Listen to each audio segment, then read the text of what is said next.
उनके शरीर से निकली आध्यात्मिक किरणों से वो परम पावन मंदिर है, किसी तीर्थ से कम नहीं। इसलिए प्रेमी भाई बहनों, गुरु महाराज की चरण पद्मा को प्रणाम वंदन करके आशीर्वाद लेना न भूलिए।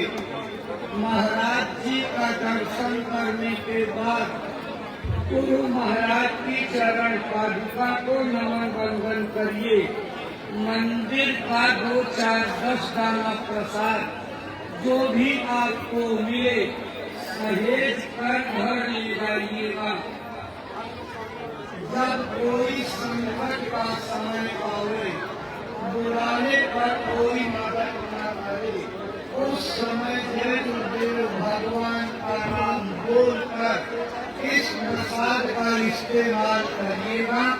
आपको आशातीत सफलता यानी चमत्कारिक फायदा मिलेगा। भाई बहनों, गुरु महाराज की दया कृपा का प्रसाद जरूर ले जाइएगा। आज जितने भी लोग सत्संग में सम्मिलित हुए और पूज्य महाराज जी की वचनवाणी को सुना, अपना जीवन दिनचर्या, खान पान, जीवन शैली, चिंतन बदलने का निर्णय लिया और भगवान के भजन का पक्का इरादा बनाया। आप सभी लोगों का हृदय से आभार करते हैं और प्रार्थना करते हैं कि अपना नाम, पता, मोबाइल नंबर संपर्क सूत्र कार्यालय के कार्यकर्ताओं को लिखा दीजिएगा। हमारी संगत के लोग आपसे मिलेंगे, संपर्क करेंगे, सुमिरन ध्यान भजन करना सिखाएंगे, गुरु महाराज के समसामयिक संदेशों की जानकारी देंगे और प्रेरित करके धर्म प्रचार कराएंगे, जिससे आपके खाते में पुण्य जमा होगा। उसी पुण्य से आपकी जीवात्मा अधोगति में जाने से बच जाएगी। तो अपनी जीवात्मा के कल्याण के लिए और परमात्मा सेवा के लिए जय गुरुदेव धर्म प्रचार संस्था के मिशन और अभियानों से जुड़ने के लिए अपना नाम, पता, मोबाइल नंबर संपर्क सूत्र कार्यालय के कार्यकर्ताओं को लिखा दीजिएगा। भाई बहनों, आज पूज्य महाराज जी ने आप सब लोगों के ऊपर अपनी दया करके जीते जी भगवान के पाने का सरल से सरल रास्ता बनाया है। अपने घर के काम, बच्चों की सेवा के बाद 1 घंटा 2 घंटा पूज्य महाराज जी की विधि से भजन करोगे तो यही महाराज जी आपके ऊपर दया करने और काम हो जाएंगे, दिखाई और सुनाई पड़ने लगेगा। आपका जीवन बर्बादी से बच जाएगा। जिस काम के लिए ये देव दुर्लभ भागवत का मिला था उसकी पूर्ति हो जाएगी और जीवन सफल हो जाएगा। भाई बहनों, जो रास्ता पूज्य महाराज जी ने बताया है, इसके प्रमाण पत्र की रस्सी में दोनों तरफ काटी जा रही है। नामदानी, सेवादानी की रस्सी में पटवा करके प्रमाण पत्र जरूर ले लीजिएगा। यह इस बात का प्रमाण पत्र है कि भगवान के पानी का सरल से सरल रास्ता इस तारीख में इस स्थान पर मिला। भाई बहनों, परम पूज्य बाबा देवदेव जी महाराज के अमर संदेशों की पत्रिका दूरदर्शी आवाज जय गुरुदेव दास ब्रह्मपुरा से छापी जाती है, हर महीने छपती है। प्रेमी भाई बहनों, 2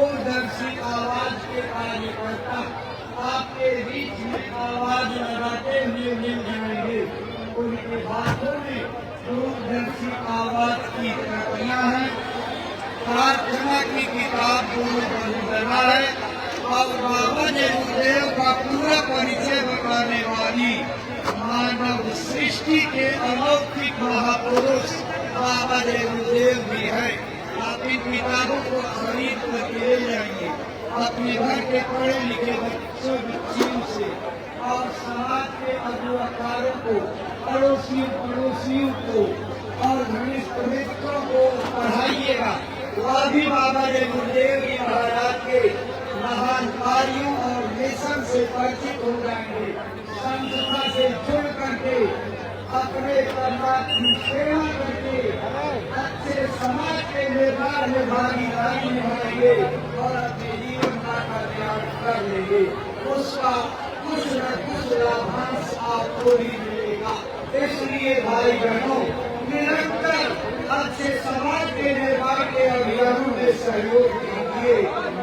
पूज्य महाराज जी संकल्प करके निकल चुके हैं अपना पूरा जीवन, अपने जीवन की एक एक सांस गुरु महाराज का गुण गाने में, उनकी महिमा सुनाने में, उनका नाम सारी दुनिया में रोशन करने में और उनकी महिमा विश्वव्यापी बनाने में लगा दूंगा। है भाई बहनों, आपके भी कंधों पर गुरु महाराज की दी गई जिम्मेदारी है। इस संकट की बगिया की रखवाली का जिम्मा आपके ऊपर दे करके गए। प्रेमियों, मैंने इस बगीचे को एक एक पौधे को कितनी मेहनत करके लगाया है, सींचा और हरा भरा किया है, तो मेरी मेहनत को नहीं जान सकते।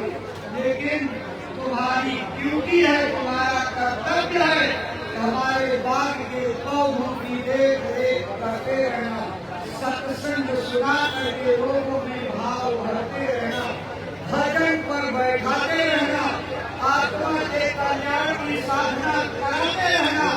अगर तुम्हारे देखते मेरा एक भी पौधा मुरझाया, सूखा, तो दोष लगेगा। इसलिए भाई बहनों, निरंतर गुरु महाराज के संदेशों को पहुंचाने में योगदान दीजिए। आज गुरु महाराज जी ने बहुत बड़ी जिम्मेदारी का भार आपके कंधों पर सौंपा है।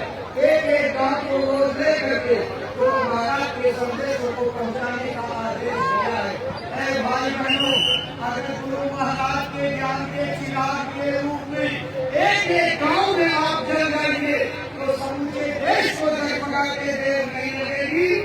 और राम राज्य की जो कल्पना की जा रही है, तो जब आएगा जब देश के अंदर भजन राज का स्थापित होगा, लोग सत्यवादी हो जाएंगे, मेहनत और ईमानदारी की कमाई पर भरोसा करेंगे, भगवान को डरेंगे और बुरे कर्मों से बचेंगे। जब तक देश के लोगों के विचार नहीं बदलेंगे, भावनाएं नहीं बदलेंगी, आप नारा लगा लीजिए, रोड रोड आंदोलन हड़ताल कर लीजिए, भाषण या वक्तव्य से देश को बांट लीजिए, कानून बना लीजिए, सरकारें पलट लीजिए, झंडा फहराइए और कोई उपाय कीजिए, लेकिन राम का राज्य तब तक नहीं आएगा जब तक मानव धर्म मानव कर्म का प्रचार नहीं होगा। इसलिए आज महाराज जी ने आपको मानव धर्म मानव कर्म के प्रचार करने के लिए कहा है। गफलत मत रहिएगा, किसी पंथ का प्रचार नहीं, कोई चीज पूछे नहीं, कोई चीज कोई भी चीज देखिए। जब देश के अंदर मानव धर्म का मानव कर्म का प्रचार होगा, तब आपकी राम राज्य का सपना साकार हो सकता है। तो छोटी सी पहचान का राम राज्य का एक छोटा उदाहरण क्या है?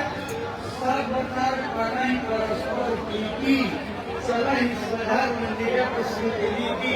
जब तक इस लाइन का पूरी तरह से सब लोग अपने जीवन में उतार करके आकर पालन नहीं करोगे, तब तक राज्य सपना ही सपना है। इसलिए भाई बहनों, उस समय को लाने के लिए भारत की मेहनत कर रहे हैं। आज उन्होंने आपको भगवान के भजन करने का तरीका बताया है, रास्ता बताया है। 3 क्रियाएं उठाई है, सुमिरन, ध्यान और भजन। भारत के सनातन अध्यात्म का अवोपनीय राग है।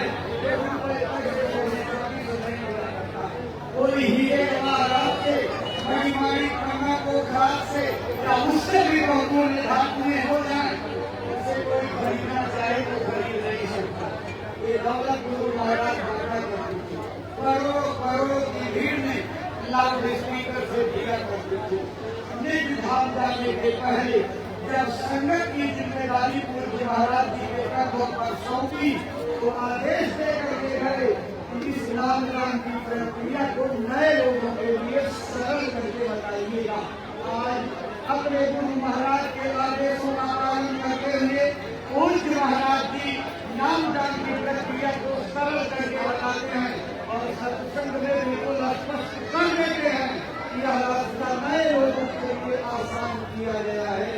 भाई बहनों, ये वही नाम की अनमोल दौलत है जिससे कबीर, पूनम, दरिया, नानक, गोस्वामी जी, मीराबाई, भीखा, चरणदास, साधु साहब, इतने महात्मा हुए, सबने कमाई करके भगवान को पाया।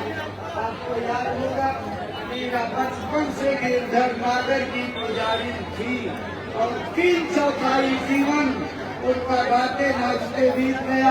मेरे तो गिरधर को पाल दूसरों में कोई, लेकिन भगवान की तरफ एक कदम नहीं जा पाई। भगवान की तरफ उनकी यात्रा कब शुरू हुई? जब गुरु मिले और नामदान मिला। किताब में लिखा है, पायो जी मैंने नाम रतन धन पायो, वस्तु अमोलक दी मेरे सतगुरु, कृपा करी अपनायो। सतगुरु जब मिल जाए तो उसमें कोई जाति वर्ग का मजहब का विभेद नहीं होता। महात्मा सभी जाति मजहब धर्म की सीमा से ऊपर उठे होते हैं। जाति पद पूछे नहीं कोई, हरि का भजे तो हरि का होई। तभी तो राजमहल की सत्याणी थी, लेकिन रैदास में कैदास काशी के रहने वाले छोटी जात के जूता गांठा करते थे, उनको अपना गुरु बनाया, तो उनसे वो भगत पाई, भगवान का भजन किया और मालिक को पा लिया। लिख करके किताब में गई, रैदास संत मिले वही सतगुरु, यहाँ सूरत सहदानी, मैं मिली जाए पाए की प्यारा, तब मोरी पीर बुझानी। दूसरी जगह लिखा, नाम मैं ससुरे नाम मैं पीहर, नहीं किया दीपास, पीरे गोविंद मिलो जब गुण मिलिया रैदास। ये भाई बहनों, अगर इस मानव जीवन को सफल करना है, भगवान को जीते जी पाने की तमन्ना है, तो किसी संत सदगुरु की तलाश करनी पड़ेगी। आज आपके भाग्य जाग गए। पूज्य महाराज जी ने आपको दिव्य दृष्टि खोल करके स्वर्ग वैकुंठ में जाने और देवी देवताओं के दर्शन करने का रास्ता बता दिया। तो सुमिरन कैसे करोगे? इत्मीनान से अलथी पलथी मार करके बैठ जाना, ऊपर से कोई कपड़ा चद्दर डाल लेना, आंखों को बंद कर लेना, 108 गाने वाली माला यहीं से खरीद करके ले जाइए। आंख बंद रहेगी, अपनी अंगुली से माले का एक मन का एक गाना खुशवाना और जय गुरुदेव नाम का जाप करना है। जय गुरुदेव नाम की 8 माला आपको जपनी है, लेकिन ध्यान ये रहे कि आपका ओठ खुलने न पावे, जीभ हिलनी नहीं चाहिए, किसी प्रकार के अक्षर शब्द का उच्चारण नहीं होना चाहिए, आपका ध्यान अंगुली और माला पर नहीं जाना चाहिए। ध्यान कहाँ रहेगा? आंख बंद रहेगी, सामने अंधेरे में अपने गुरु महाराज का जिन्होंने आपको नाम दान दिया, उनकी नाम दान देने समय की मुद्रा याद करके उसी का चिंतन करना है। तो सुमिरन गुरु का नाम रूप याद करना और गुरु के द्वारा बताए गए वहां पर आपका जाप मौन करना है। भाई बहनों, 24 घंटे में एक बार सुमिरन बहुत जरूरी है। अगर हड्डी हो जाए, माला गिर जाए, झुका रह जाए, किसी कारण छोड़ना पड़े तो दोबारा और दोबारा सुमिरन करने में कोई हर्ज नहीं है। जितना ज्यादा अभ्यास करोगे उतनी परिपक्वता आएगी और उसकी दया ध्यान और भजन में आपको मिलेगी। 24 घंटे में सुमिरन एक बार इसलिए जरूरी है, जैसे शरीर को चलाने के लिए खुराक चाहिए, ऐसे आत्मा को बलवान बनाने के लिए मन और माया के मायावी चंगुल से छुड़ा करके जन्म मरण से बंधन से छूट जाने के लिए ध्यान भजन सुमिरन की खुराक की जरूरत है। दूसरी क्रिया है ध्यान की। ध्यान करते हैं आंखों को एक जगह रोकने की साधना, दृष्टि को एकाग्र करने का अभ्यास। भाई बहनों, जब आप अच्छी पंक्ति मार करके बैठ जाओगे, आंखों को बंद कर लोगे, सामने बिल्कुल अंधेरा छा जाएगा। उसी अंधेरे में बहुत दूर अपनी आंख को रोकने की कोशिश करनी है। एक सुई की बारीक लोक के स्थान पर दृष्टि टिकाने का अभ्यास करना है। हालांकि इतनी जल्दी दृष्टि रुकेगी नहीं, क्योंकि जन्मों कल्पों की भागने की आदत है, इसलिए ये दृष्टि बहक जाती है। लेकिन कोशिश करते करते अगर एक सेकंड के लिए भी आपकी आंख रुक गई तो उसी में आपको जलवा दिखाई पड़ेगा। एकाएक इतनी सूर्य की रोशनी प्रकट होगी, इस संसार में इतने तेज का उजाला आपको कहीं कभी नहीं। बिजली की चमकने वाला प्रकाश कोई महत्व नहीं रखता है, उससे कई लाखों गुना जोर का प्रकाश होता है। लेकिन जैसे ये प्रकाश आएगा, आपकी आंखें बर्दाश्त नहीं कर पाएंगी, फिसल जाएगी, चकाचौंध हो जाएगी और आंखों के फिसलते ही रोशनी गायब हो जाएगी। आप थोड़ा परेशान भी होंगे। कितनी आनंददायी, अमृत भरी, शांति और ठंडक देने वाली रोशनी आई थी, चली गई, बहुत परेशान हो गए। लेकिन परेशान होने की जरूरत नहीं। अपनी साधना से निराश मत होना, ऊबना और थकना नहीं। लगातार अपनी आंख को रोकने के अभ्यास करते रहना। एक दिन ऐसा आएगा कि आपकी आंख रुक जाएगी, प्रकाश रुक जाएगा, फिर आप एक चमत्कार देखोगे। जैसे बढ़ई लकड़ी में बर्मा की मदद से छेद कर देता है, ऐसे ही आपकी रुकी हुई आंख जोर का चक्कर मारेगी और गोलाकार चक्कर मार करके वहीं छेद कर देगी। आसमान फट जाएगा, सुराख हो जाएगा, फाटक खुल जाएगा। महाराज जी ने कहा जैसे ही फाटक खुला, आपको सबसे पहले अपने नाम दान देने वाले गुरु का प्रकाशित स्वरूप दिखाई पड़ेगा। हजारों हजार सूर्यों का प्रकाश उसके साथ में कुछ नहीं। जब प्रेमी गुरु के उस रूप का दर्शन करता है, तब उसको समझ में आता है कि गुरु कोई हर मनुष्य का शरीर नहीं, ये किसी दाढ़ी बाल पगड़ी वेशभूषा पहनावे का, तिलक चंदन का नाम नहीं, बल्कि एक साधना, एक कमाई, एक पहुंच, एक बोध, एक ज्ञान का नाम है। और वहीं पहुंचने पर सब प्रकार के भ्रम दूर हो जाते हैं। भाई बहनों, ये दौलत आपके अंदर छिपी है।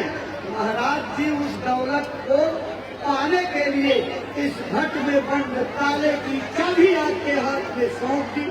अब आपके बस की बात है कि कितनी हिम्मत करके, जतन करके, जोर लगा करके, ताना पार पीड़ा के साथ रोगा करके, आंसू वेदना की गिरा करके अपने गुरु और मालिक को प्रसन्न कर लेते हो और दिव्य दृष्टि खोल लेते हो। तब पहचान महाराज जी की होगी।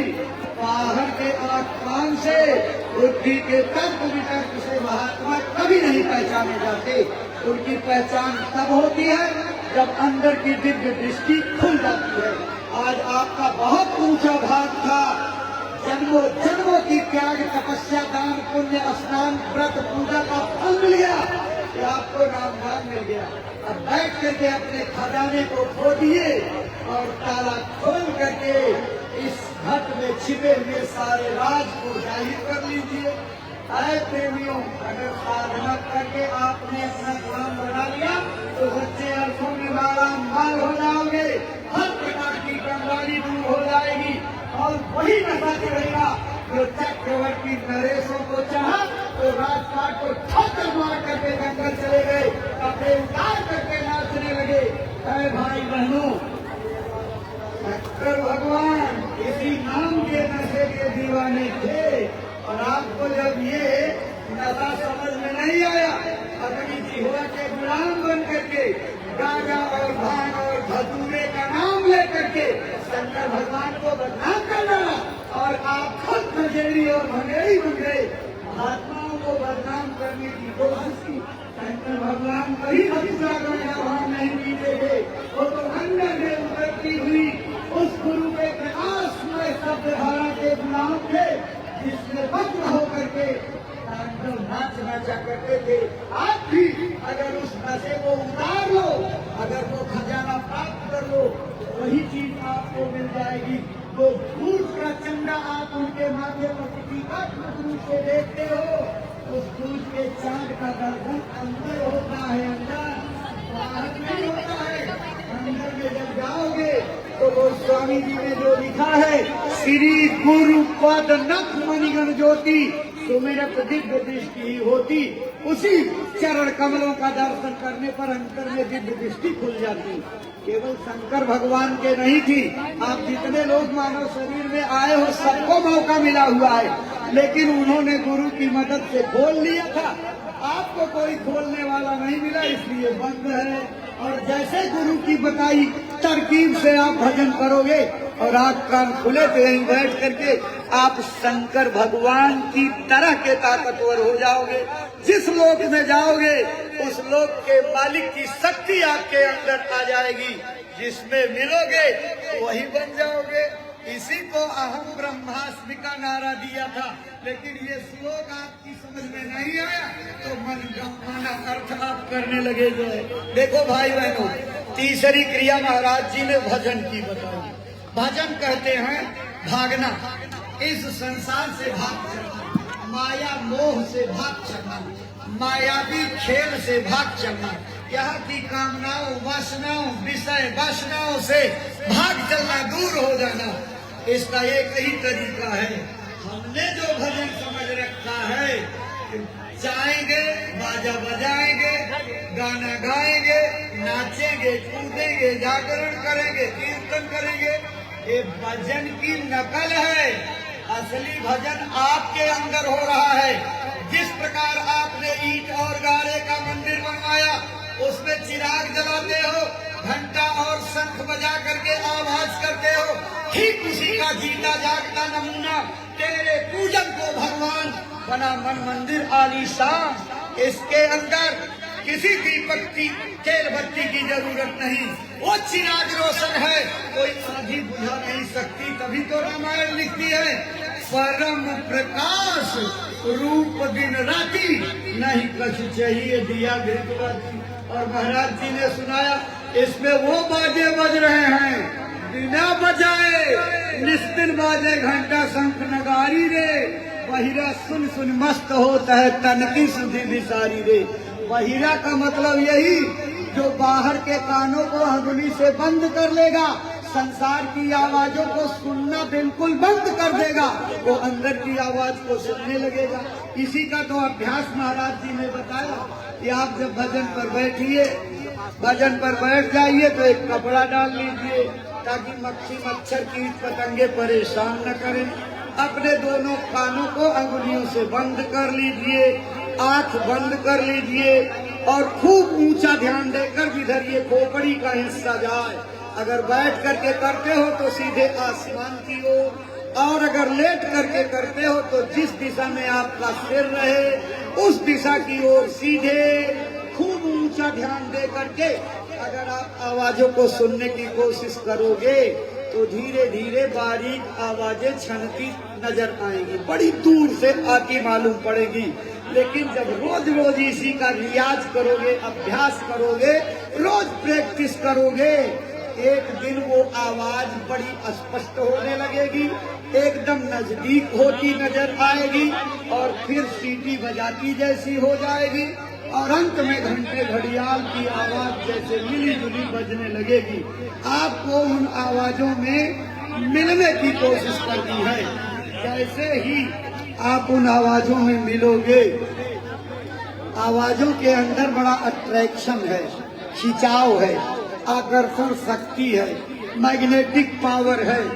जैसे जंग रहित लोहे को चुंबक खींच करके अपने में चिपका लेता, ऐसे ही आपके जीवात्मा के अंतःकरण की गंदगी का पर्दा साफ होते ही जैसे जीवात्मा निर्मल होगी, वो सब आवाज आकाशवाणी वो आपकी जीवात्मा को खींच करके चुंबक की तरह से चिपका लेगी और जीवात्मा को लेकर के उड़ेगी आसमानों में, ले जा करके अंडलोक में, ब्रह्मांड लोक में, स्वर्ग वैकुंठ में, देवी देवताओं के लोकों में पहुंचाएगी और वहां की रचना आपको दिखाएगी। ये शब्द का सारा खेल है, उसी को नाम कहा गया है। आज कलयुग में इसी नाम योग साधना से जो है आपका कल्याण होगा। अरे आप अपनी रामायण को पढ़ते हो, उठा करके उसके पन्नों को फिर से पलटो और रामायण की बात को मानो। स्पष्ट लिखा है, यही कलिकाल न साधन दूजा, योग यज्ञ जप तप व्रत पूजा। इस कलयुग में बड़ी स्पष्ट बात लिखी है, योग से, यज्ञ से, पूजा से, पाठ से, व्रत से, उपवास से, कर्म कांडों के सारे आचार विचारों से, सारी उपासनाओं से आपको कुछ भी नहीं प्राप्त होगा। प्राप्त किससे होगा? कलयुग केवल नाम आधारा, सुमिर सुमिर नर उतर ही पारा। इस कलयुग में अगर जीवात्मा का कल्याण होगा तो नाम योग साधना से, और वो नाम सबके पास होता नहीं। गोस्वामी जी की चौपाई पढ़िए, रहे नाम संतन आधीना, संत बिना कोई नाम न चीन्हा। बिना संतों के उसकी पहचान कोई नहीं कर सकता। और जब संत दया कर देते हैं तो नामदान की अनमोल बख्शीश आपको दे देते हैं। और जब नाम आपको मिल जाए तो देरी मत करो, लग करके कर लो। सांसें अमोलक हैं, बीतती जा रही हैं। इन सांसों को अगर मलमूत्र की तरह से व्यर्थ गवा दोगे तो आगे इसका जब हिसाब होगा तो बहुत पछताओगे। इसलिए ऐ भाई बहनों, भगवान के भजन के लिए बुढ़ाई आने का इंतजार मत करो। बुढ़ापा आने से पहले चले जाओगे तो भजन कब करोगे? इसलिए महात्माओं ने आवाज दे करके कहा, कर ले निज का जवानी में, इस 2 दिन की जिंदगानी में। मेहमान जवानी जाती है फिर लौट कभी न आती है, भगवान इसी में मिलते हैं। क्या ढूंढे पत्थर पानी में? हे मूढ़, इसे मत खो देना तू किससे और कहानी में। ये शरीर मौज मस्ती के लिए, मनोरंजन के लिए, नाच गाने के लिए, तमाशा देखने के लिए नहीं मिला है। ये देवी देवताओं को दुर्लभ शरीर है, ये केवल भगवान का भजन करने के लिए मिला। अगर भजन कर लोगे तो सब काम हो जाएंगे, लेकिन अगर भगवान का भजन नहीं किया तो सब काम हुए हवाएं भी मिटती हैं। यही तो रामायण कहती है, राम विमुख संपत्ति प्रभुताई, जाई रही पाई बिन पाई। अगर आपने भगवान को नहीं पाया तो सारा जीवन व्यर्थ चला जाएगा। इसलिए सब लोग कोशिश करो, भगवान के भजन में लगो।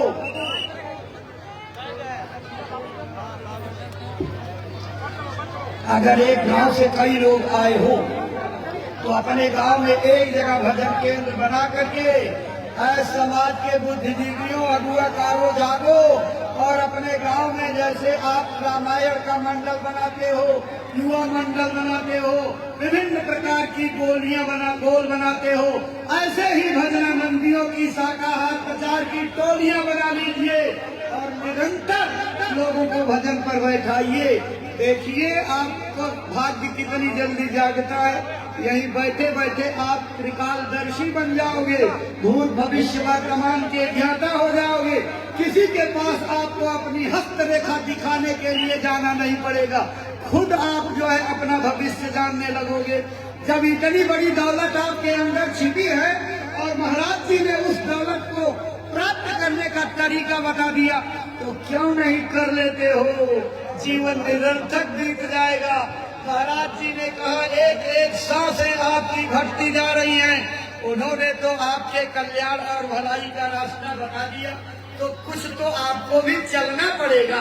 ये मत सोचिए कि महाराज जी ने बताया है वही चल करके सफर करेंगे, जी नहीं। उन्होंने आपको चलने का तरीका बता दिया, दवा दे दी। आप दवा खाओगे तो बीमारी में आराम मिलेगा, दवा काम करेगी और ले जा करके आप खूंटी पर टांग दोगे, अलमारी में रख दोगे। खाओगे नहीं, परहेज भी नहीं करोगे तो बीमारी जाने का नाम नहीं लेगी। इसलिए देखो भाई बहनों, परम पूज्य बाबा जय गुरुदेव जी महाराज एक अंतर्यामी महापुरुष थे, भूत भविष्य वर्तमान के ज्ञाता। उन्हें अच्छी तरह मालूम था आगे हमारे संगत की क्या परिस्थितियां होंगी। इसलिए उन्होंने अपने गुरुमुख प्रेमियों को निज धाम जाने से पहले सत्संग में अनेक बार इशारा किया था। क्या कहा था? वाणियों को याद करो प्रेमियों, आगे अर्थात भविष्य में जब कोई मेरा परिचय पूछे तो बता देना बाबा जी का आश्रम मथुरा उत्तर प्रदेश में है। इसको खूब गंभीरता से लीजिए। मथुरा के अलावा अपना परिचय किसी जगह का नाम लेकर के देने को नहीं कहा था। आप बुद्धिमान हो, चतुर हो, होशियार हो, बुद्धि से विचार करिए। गुरु महाराज ने जहाँ जन्म लिया खितौरा धाम जिला इटावा, और गुरु महाराज की जो कर्म भूमि जय गुरुदेव आश्रम मथुरा, दोनों स्थान गुरु महाराज की पावन स्मृतियों से जुड़े हुए हैं। दोनों जगह का इतिहास बन गया। गुरु महाराज की मौजूदगी में दोनों जगह भव्य मंदिर बन गए। सारी दुनिया के लोग अपनी बुराइयां चढ़ाकर मनोकामनाएं पूरी करवाने के लिए आते रहते हैं। अब गुरु महाराज की जन्मभूमि और कर्मभूमि का जो इतिहास बन गया है, इसको कोई नहीं बदल पाएगा। जब तक मानवता रहेगी, धरती पर जीवों का भंडार रहेगा, सूरज चांद सितारे रहेंगे, तब तक गुरु महाराज की जन्मभूमि खितौरा धाम जिला इटावा और कर्मभूमि जय गुरुदेव आश्रम मथुरा याद की जाएगी। और थोड़ा दिन इंतजार कर लीजिए। जिस रफ्तार से पूज्य महाराज जी गुरु महाराज के वचन वाणियों को पहुंचाने में लगे हुए हैं, थोड़ा आप भी चेत जाइए। ऐ संगत के प्रेमियों, सभी नामदानियों, संगठन के विभिन्न स्तर के जिम्मेदारों, पूज्य महाराज जी का आवाहन हो गया। 24 घंटे अपनी गृहस्थी के लिए समय दीजिए, 2 घंटे का समय रोज निकालिए और एक एक गांव में जाकर के गुरु महाराज की वाणियों को सुनाकर समझा करके आइए। अगर आपने थोड़ी सी मदद कर दी तो दिन दूर नहीं जब सारी दुनिया गुरु महाराज की जन्मभूमि और कर्मभूमि पर टूटेगी और गुरु महाराज के वचन सार्थक होंगे। सारे विश्व को शांति जय गुरुदेव नाम से मथुरा खितौरा धाम से मिलेगी। भाई बहनों, गुरु महाराज ने कहा मैं आज जो कुछ हूँ अपने गुरु महाराज की दया की बदौलत हूँ। मेरे गुरु महाराज को भूलना मत। अगर तुम मेरे गुरु महाराज को भूल गए तो याद रखना मैं भी तुमको भूल जाऊंगा। तुम भारी मुसीबत में फंस जाओगे, फिर तुम्हारा ठिकाना कहाँ लगेगा। ऐ भाई बहनों, उन्हीं दादा गुरु जी महाराज की यादगार में मथुरा में जय गुरुदेव नाम योग साधना मंदिर बना है। उसी मंदिर के प्रांगण में उसके परितः आगामी 17 मई से 21 मई तक गुरु महाराज का पावन पुनीत 13वां वार्षिक भंडारा मनाया जाने वाला है। पूज्य महाराज जी ने निमंत्रण दिया है, आप उनके निमंत्रण को स्वीकार करके आइए और गुरु महाराज के दरबार की भटकी हुई दया दुआ बांध करके ले आओ। गुरु महाराज के वचनों को भूलना मत। गुरु महाराज ने कहा ये ऐसा दरबार है जिस दरबार से कभी कोई खाली नहीं जाता, सबकी झोलियां भरती हैं। मैं रहूं ना रहूं, तुम बराबर आते जाते रहना, हाजिरी लगाते रहना, गुनाहों पाप कर्मों की गठरी बांट करके लाना, मंदिर के देवता के चरणों में चढ़ाते रहना और यहाँ से नया दुआ बरकत की झोलियाँ भर के ले जाते रहना। ये प्रेमियों हम लोगों को आदेश है, इसलिए आदेश का पालन करिए और 17 से 21 मई तक गुरु महाराज के भंडारे में आइए। जो लोग दूर खड़े इंतजार कर रहे थे कि भीड़ भाड़ कम हो जाए तो दर्शन के लिए चलेंगे, अब बहुत कम लोग रह गए हैं। आ जाइए, इन्हीं भाई बहनों के पीछे लग करके दर्शन का लाभ ले लीजिए। आज जितने लोगों ने सत्संग में सम्मिलित होकर के गुरु जी महाराज जी की वचनवाणियों को सुना, अपने जीवन में उतारने का फैसला किया, आप सबका हृदय से आभार व्यक्त करते हैं। हमारे सम्मानित अधिकारी कर्मचारियों ने पूरी टीम के साथ इस सत्संग समारोह को लेकर भी संपन्न होने में मदद दी। अपनी संस्था की ओर से कृतज्ञता ज्ञापित करते हैं, हार्दिक धन्यवाद देते हैं। लोक परलोक और परिवार आपका सुखी हो, भविष्य के लिए भी आशा करते हैं कि आप हमारी संस्था के अच्छे समाज के निर्माण अभियानों में अपनी प्रशासनिक, वैचारिक, भावनात्मक हर प्रकार की मदद यथावत इसी तरह बनाए रखेंगे। जय गुरुदेव।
हाँ पिया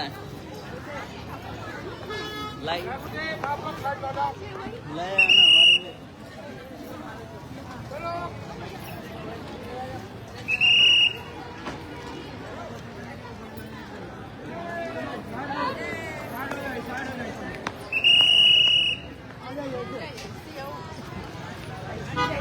गाड़ी ऐसे जाएगी पीछे भैया, उधर गाड़ी रख के रहिए अभी।